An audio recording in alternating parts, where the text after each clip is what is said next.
तरीही ते आपल्याच निर्णयांना स्थगिती देतात पालकमंत्री पदाच्या.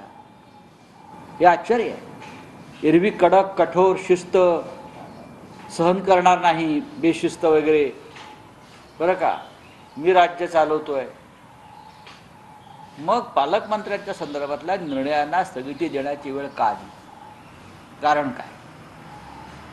आणि पालकमंत्री पदासाठी इतका हावरटपणा का? आपण मंत्री आहात, आपण संपूर्ण राज्याचं काम करतो सगळे. जेव्हा एखादा मंत्री असतो तो राज्याचा असतो, जिल्ह्याचा असतो का, किंवा तालुक्याचा असतो का? अजिबात नाही. पण पालकमंत्री पदावरून जी दंगल सुरू आहे ती त्या त्या जिल्ह्यातल्या आर्थिक व्यवहारांसाठी.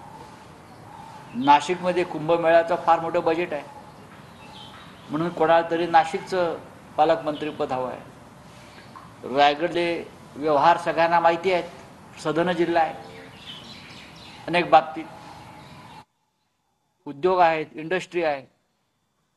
त्यांना छळून जास्तीत जास्त खंडण्या कशा गोळा करता येतील असा एक तिकडे हिशोब नेहमी असतो. त्याच्यामुळे ही आर्थिक देवाणघेवाण, हावरटपणा, यातून या मारामारा सुरू आहेत.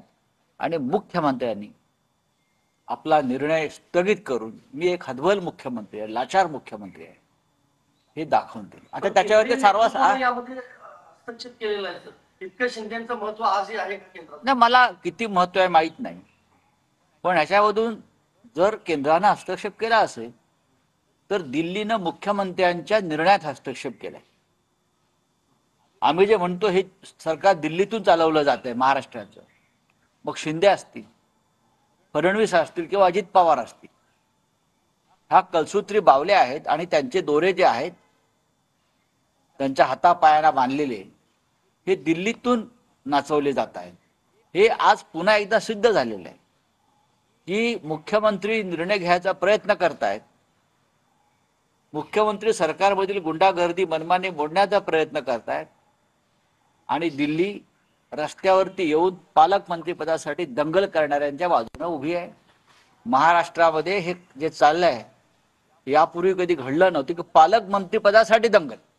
त्या दोन पालकमंत्री पदासाठी ही स्थगिती दिली, रायगड आणि नाशिक, ते एकनाथ शिंदेना मिळेल असं तुम्हाला वाटतं का, की ते पुन्हा जे जुने होते?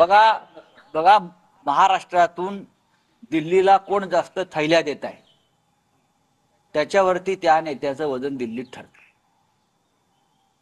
एकनाथ शिंदेचं ज्या अर्थी ऐकलं गेलंय त्या अर्थी आम्ही जे ऐकतोय ते खरं आहे की कधी नव्हे इतक्या थैल्यांचा व्यापार महाराष्ट्रात आणि दिल्लीतल्या राजकारणामध्ये झालेला आहे. आणि अनेक झारखंड पासून अनेक निवडणुकांचा खर्च हा महाराष्ट्रातल्या या नेत्यांनी केलेला आहे. त्याच्यामुळे त्याची किंमत जर असेल तर ती त्यांना मिळत असेल. सातारा जिल्ह्याचा भूमिपुत्र